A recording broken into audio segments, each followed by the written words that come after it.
A recent survey revealed that only half of our teenagers eat dinner on a regular basis with their parents.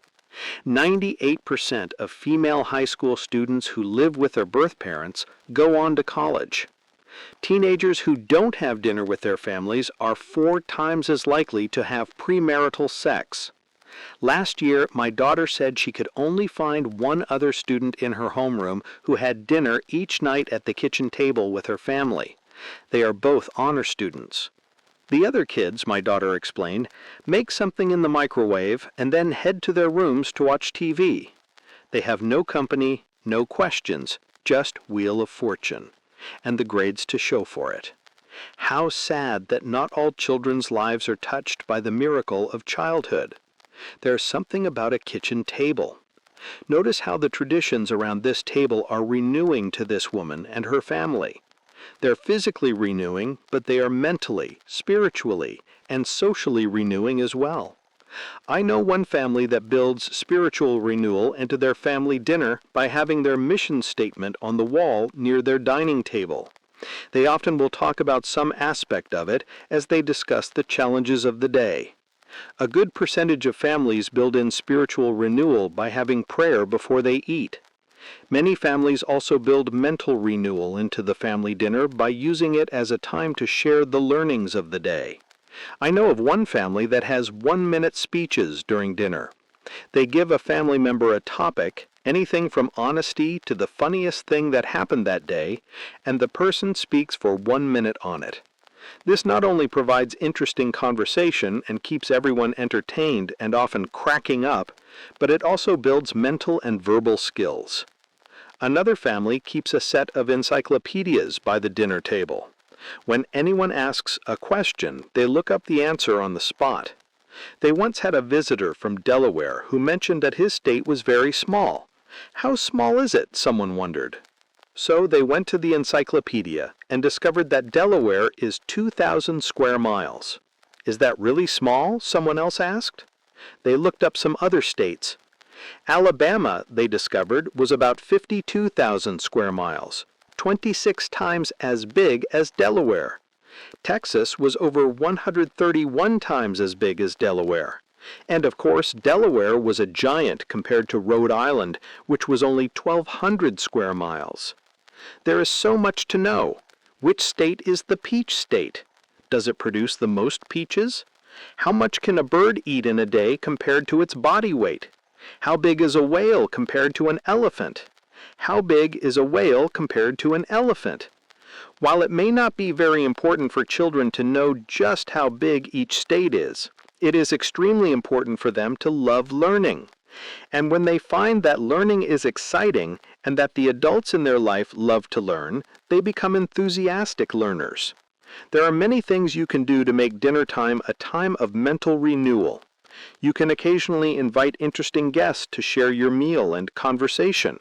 You can play a classical music selection and talk about the work and the life of the composer as you eat. You can borrow a different work of art from the library each week, hang it on the wall by your dining table, and talk about the work and the artist. The very food itself gives you the opportunity to talk about manners, nutrition, or different countries and their cuisines and customs. Cynthia, daughter. Mom always felt the dinner hour was really important. We always had dinner together, and everyone was always there. Mom was also really big on educating us during dinner. 2 or 3 nights a week we'd have a theme. She would have some centerpiece, and we would have a discussion, usually correlating with the current holiday or event. On the 4th of July, for example, she would read 2 or 3 things about Patrick Henry or about the Declaration of Independence. Whatever holiday or special thing was coming up, she would share something educational about it, and then we'd have a family discussion. Sometimes we'd sit there talking for an hour and a half, eating and talking. This got to be really fun when we were in high school and college and could really talk about issues and other things. Those dinner table conversations got us interested in education and in the world. David, son. I remember a time when I was going through a difficult time in a relationship with a girl who was not good for me. One night when we were at the dinner table, everyone started talking about people who had not been good for them and how they got out of difficult situations. They shared their feelings about how good it was to get out of those situations. It was all geared toward me, but I had no idea at the time. I didn't even know what was going on until later. I just thought it was a family dinner. The comments were good, and they seemed very applicable to my situation. Later I realized what a great thing it was to have this support system of people who genuinely cared about me and my welfare and my success. Sometimes a family dinner can be expanded to include an additional purpose, such as showing appreciation and giving service. Colleen, daughter. One of the things I really enjoyed was our favorite teacher dinners. Mom and Dad were very involved in the education process. They knew all our teachers and how we were doing in each class, and they wanted our teachers to know that we appreciated them. So every couple of years, Mom would ask each of the children who their favorite teacher was that year. Then she made a list and sent them an invitation to dinner at our house. It was a dress-up dinner. She used her best china and made it really special. Each of us would sit by our teacher and have dinner with him or her. It got to be funny after a while because the teachers knew about this dinner and each year would hope to be the favorite teacher. Maria, daughter. I remember one year inviting Joyce Nelson, an English teacher from Provo High. I was 21 years old at the time. Several of us had had her as our teacher and we all celebrated her. We each told what she had done for us. When my turn came, I said, "I am an English major today because of you. You influenced me to go into English because of the literature we read and what you said and did." The teachers who were invited were thrilled because teachers usually don't get that kind of appreciation. The dinner table gives you the perfect opportunity to create such a renewing tradition because of the food. As one of our daughters said, "It seems as though many important traditions are surrounded by food, food, food. Food is the key. Everyone loves to have good food. With good food, good company, and good discussion, the dinner table tradition is hard to beat." Family vacations. Relaxation and fun are part of our family mission statement, and I know of no more renewing force in a family than a family vacation. Planning for it, anticipating it, and thinking about it, as well as discussing what happened on our last vacation and laughing about the fun times and the dumb times we had, are enormously renewing to our family.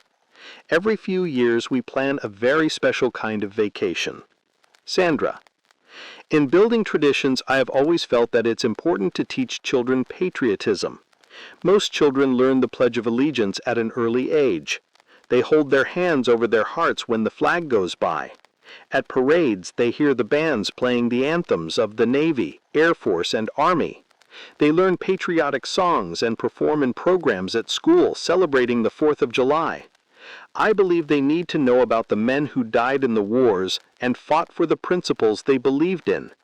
They need to understand how our country began, how the Constitution was written, and the price that was paid by the men who signed the Declaration of Independence. For many years we talked about and planned this trip for many years. Finally, during America's bicentennial in 1976, we decided to do it. We rented a motorhome, and armed with books, tapes, music, and information, we set forth. I had recently read the book Those Who Love by Irving Stone. It was the love story of John and Abigail Adams, and their great sacrifices and contributions during this period of unrest and revolution. I was uplifted and inspired by their patriotism and devotion to this country. I had the teenagers and older children read it also, knowing that they would feel likewise. We only had a day and a half in Philadelphia, but we planned accordingly. We saw the Liberty Bell and visited the chambers of the Continental Congress. On the lawns outside the building was an outdoor summer theater presenting 1776, the prize-winning musical reenacting the signing of the Declaration of Independence and making us familiar with the roles of the famous men and women involved, including John and Abigail Adams, Benjamin Franklin and his wife Martha, Richard Henry Lee, John Hancock, and George Washington. The program included these inspiring words: These were not wild-eyed, rabble-rousing ruffians. They were soft-spoken men of means and education, lawyers and jurists, merchants, farmers, and large plantation owners, men of means, well-educated. They had security, but they valued liberty more. Standing tall, straight, and unwavering, they pledged, "For the support of this declaration, with a firm reliance on the protection of the divine providence, we mutually pledge to each other our lives, our fortunes, and our sacred honor." They gave us an independent America, and they did sacrifice their lives, their fortunes, and their families. The location, the music, and the theater all combined to make this an evening we will never forget. Patriotism burned in our hearts. One son said he wanted to be an architect and build a monument to John and Abigail Adams so that no one would ever forget what they did for us. Another wanted to be a musician and write songs in their honor. We were all changed, inspired, uplifted, patriots forever. There were moments that made our family vacation wonderful.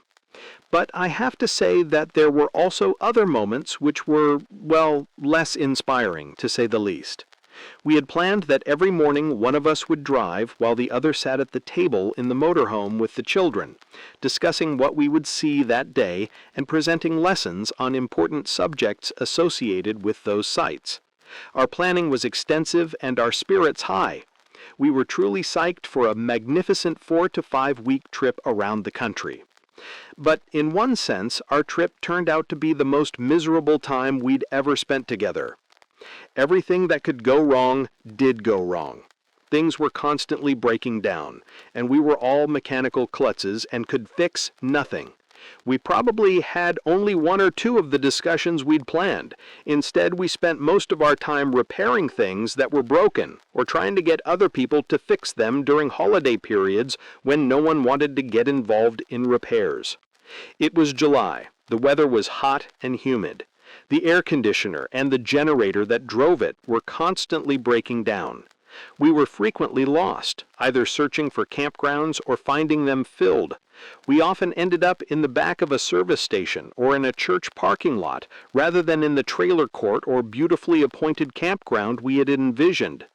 On the 4th of July, the air conditioner quit entirely. We pulled into a service station to get some help, but the mechanic said, "We don't work on anything like that, and particularly on a holiday. In fact, I don't think you'll find any place in town where you can get any help." The temperature was 100 degrees and the humidity about 98%. We were dripping in sweat. Everyone was close to tears. Then, all of a sudden, somebody started to laugh. Then, everyone started to laugh. And we laughed so hard we couldn't stop laughing. We have never laughed that much before or since. We asked the man, who undoubtedly thought we were crazy, for directions to the nearest amusement park. He told us which way to go, and we headed out to have some fun. During the remainder of the trip, we saw some interesting historical sites, but in each area we also sought out the local amusement parks. When we headed home, we were better authorities on the amusement parks of America than on the historical sites.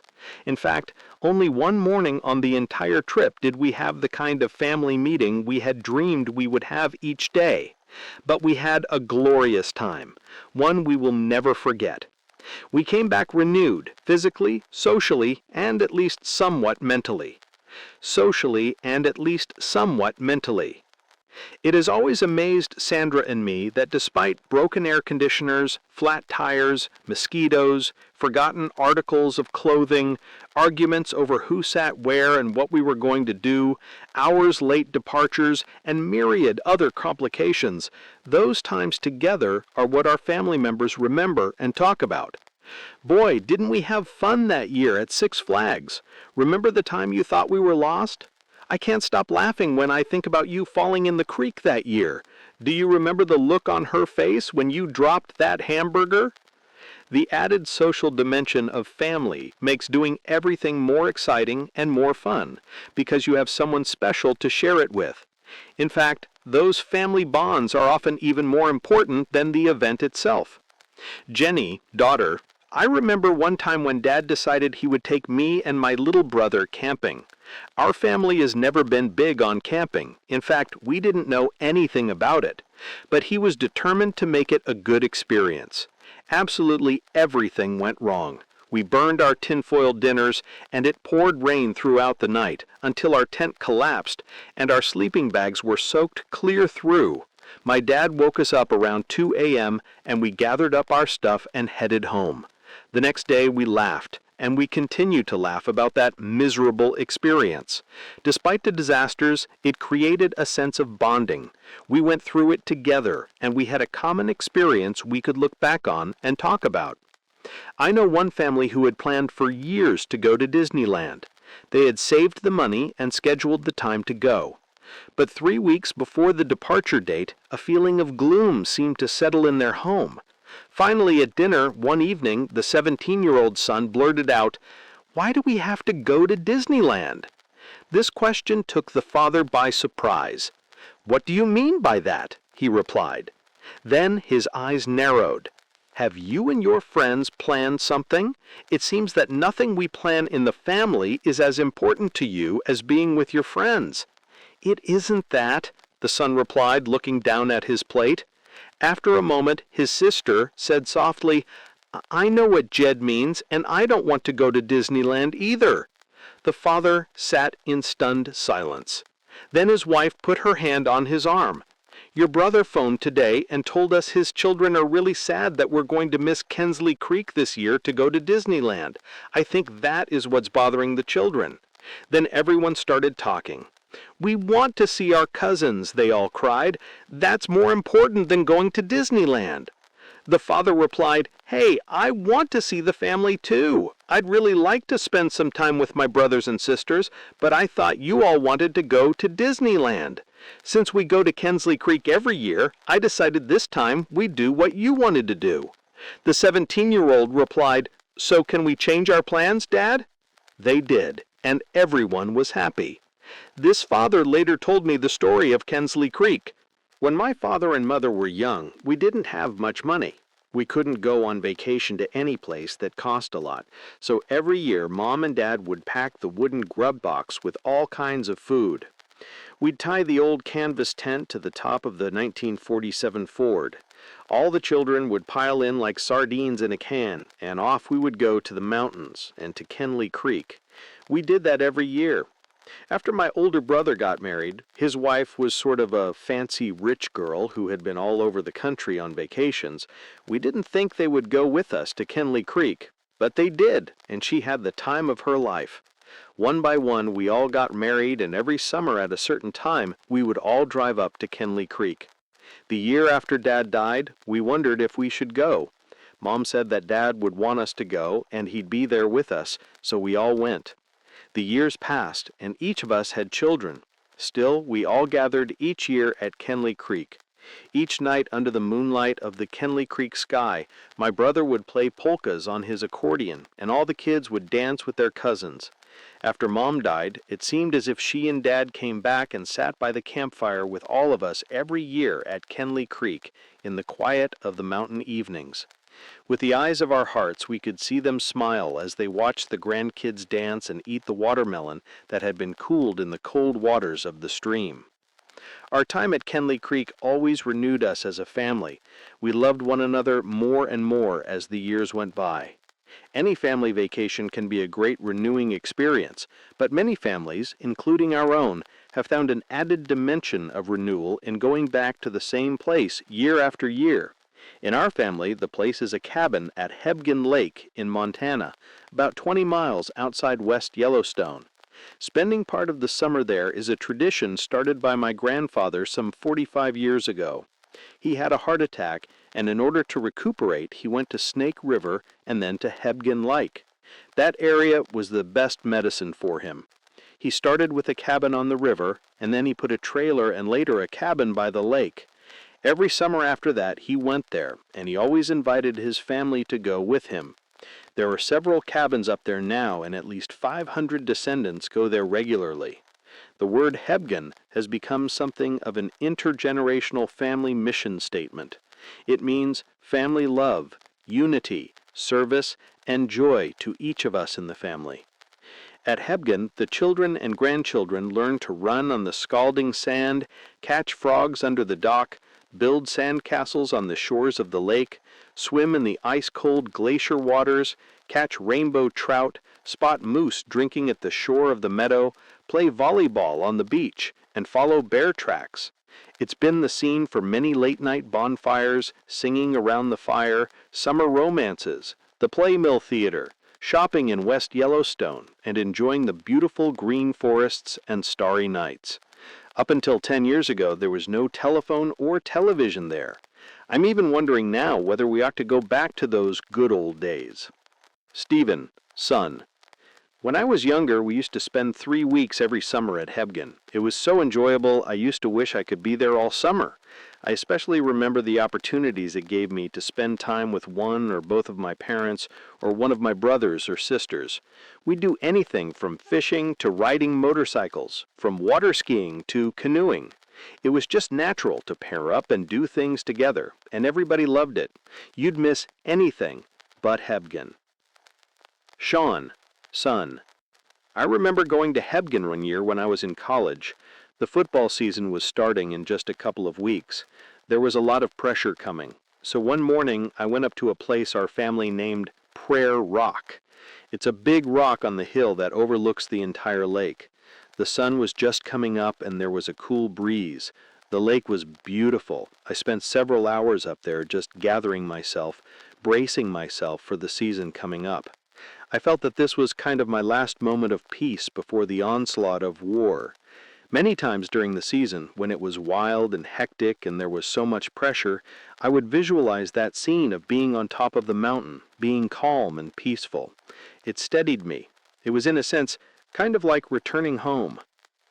Joshua, son.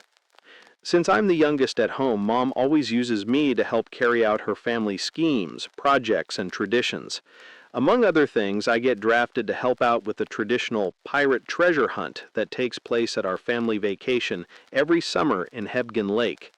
We sneak into West Yellowstone and raid the dollar stores, buying all kinds of small dollar items to fill our pirate's chest.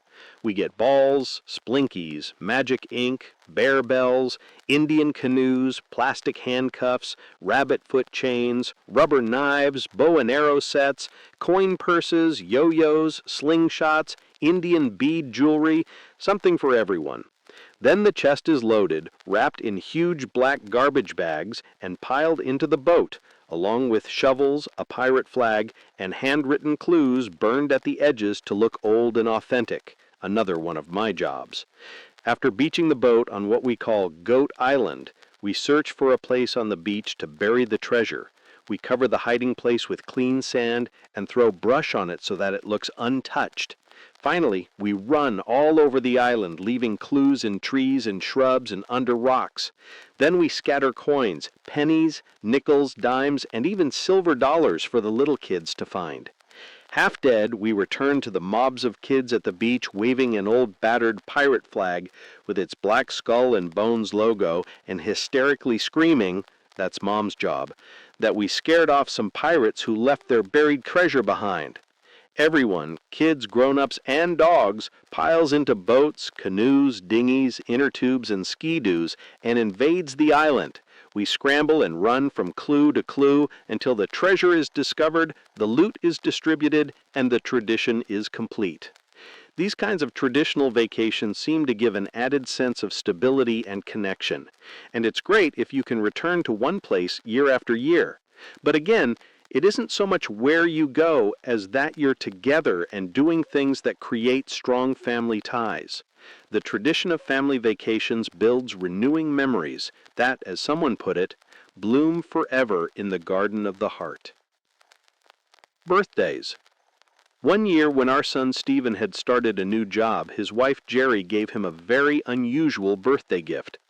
She said, "Because of moving, buying a house, paying off school debts, starting a new and challenging job, and other pressures of life, my husband was under tremendous stress. I knew the best way to reduce this stress was for him to be around his brother, David. No one made him relax more. They were crazy together. They always had so much fun. So for Stephen's birthday, I bought an airplane ticket for David to come and be with him for the weekend. I kept this gift as a surprise, telling my husband we would attend a professional basketball game that was scheduled on his birthday, and sometime during the game, I would give him a very special gift. About halftime, his beloved brother arrived, announcing, "Surprise! I'm your birthday present," to the amazement of my husband. For the next 24 hours, these two had the most wonderful celebration, laughing, playing, and talking nonstop. I just stayed out of their way. I have never seen such pure fun as they generated together. When David left, it was as if he took all the stress with him, and my husband was completely renewed. Birthdays can be a wonderful time to express love and affirm family members, to celebrate the fact that they're here and part of your family, and traditions around birthdays can be very renewing. In our own family, birthdays are tremendously important. Over the years, we haven't really had birthdays, we've had birth weeks. For the entire week, we would try to focus on letting our children know how special they are to us. We would have rooms decorated with signs and balloons, presents at breakfast, a friend party, a special dinner out with mom and dad, and dinner with the extended family, complete with the person's favorite meal, favorite cake, and compliments. I love Cynthia because she is so spontaneous. She'll go to a movie with you at the drop of a hat.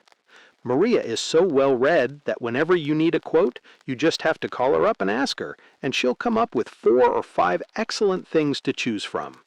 One of the things I like about Stephen is that he's not only a good athlete, but he's happy when he helps other people become good athletes. He's always willing to spend the time to show you how to improve or teach you some fundamental.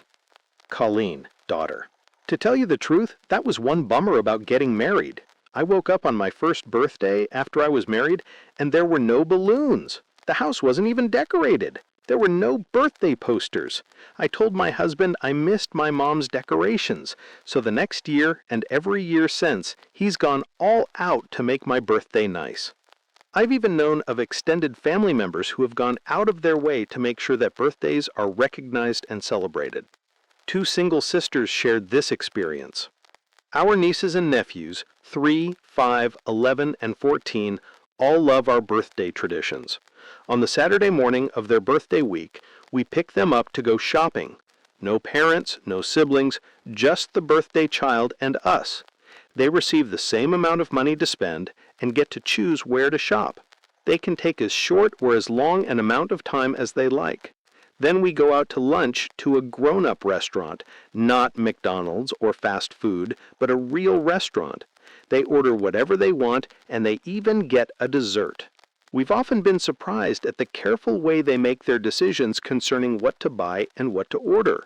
They show amazing maturity and take it all very seriously, even the 3-year-old. Last year she picked out 4 outfits, then said, "Only 2, only need 2. We hadn't said a word to her about limiting herself, and it was hard for her to decide, but she did it. We've been doing this for 13 years now. Our nieces and nephews start talking about it weeks before their birthday. They call it their Aunt Tony and Aunt Barbie Day, and they love it almost as much as we do. To celebrate a birthday is to celebrate the person. It's a wonderful opportunity to express love and affirmation and make huge deposits into the emotional bank account. Holidays. A single woman in her 30s shared this experience. I recently bought my own home with the idea of having my entire family come over for Thanksgiving. I bought a 10-seat table and 10 chairs to go around it. Now everyone who comes over says, "You're single. Why do you need this table?" And I tell them, "You don't know what this table represents. It represents our whole family being together. My mom can't cook anymore. My brother's divorced. My sister can't do it at her house. But being together like this is so important to me. I want to do it here." Probably more than almost anything else, people remember and love family traditions around important holidays. They often come together from long distances and long separations. There's food, there's fun, there's laughter, there's sharing, and often there's a unifying theme or purpose. There's sharing, and often there's a unifying theme or purpose. There are many different traditions around each of the holidays. There are Thanksgiving turkeys, New Year's Day football games, and Easter egg hunts. There's Christmas caroling, talent sharing, and going to parades. There are traditions around the kind of food that's served, traditions that come from particular countries or cultures, traditions that have been passed down through the generations, and new traditions that are developed when people marry. And all of these things give a sense of stability and identity to the family. The point is that holidays provide an ideal time to build traditions. They happen every year. It's easy to create a sense of anticipation and fun, as well as meaning and camaraderie around them. In our own family, we've developed some fairly unique traditions around holidays. Catherine, daughter. I remember doing a special Valentine's Day tradition with my dad every year. We would make valentines and attach long strings to them. Then we'd go and put them on people's porches, ring the doorbell, and run and hide behind the bushes or around the corner of the house. When people opened the door, they would be thrilled to receive a valentine. But when they bent down to pick it up, we would jerk it a few inches away. They would stumble a little. They would look at it in astonishment and try again. We'd pull the string a little farther. Finally, they would grab it and we would come out laughing. After a while, the people in our neighborhood caught on. The first time the valentine moved, they'd say, "Oh, that's Steve Covey. What's he up to now?" But they looked forward to it, and I always loved it. We had so much fun. Dad also has the tradition of sending flowers and chocolates to all his daughters on Valentine's Day, even now that we're married. And it's the greatest because we get these beautiful roses on Valentine's Day. We sometimes think they're from our husbands, but they're from Dad. It makes us feel special because we have two expressions of love. We get 2 bunches of flowers, and it's really fun to try to guess who it's from and what Dad will send this year. This tradition started when I was very young. I remember getting chocolates from Dad on Valentine's Day when I was about 10 years old, and how special it made me feel. It was my own box of chocolates that no one else could touch. Dad also sends us flowers on Mother's Day. David, son. Mom was well known among my friends for her involvement in St. Patrick's Day each March. She would dress up in her green leprechaun outfit and appear uninvited in each of her children's classrooms. She would engage the whole class in singing Irish songs and telling stories with an Irish lilt in her voice. Then each child was given a shamrock cookie, and she would pinch the boys and girls who weren't wearing green. This tradition has continued into the next generation, and the grandchildren have increased self-esteem because they know that their mare knows who they are and makes an effort to be part of their lives. Colleen, daughter. The Covey house was a must-do on everyone's list at Halloween. Mom and Dad would invite the trick-or-treaters into the house to sit down, visit, get warm, and have hot cider and donuts. But first, they would have to perform some sort of talent, sing, dance, rap, recite a poem.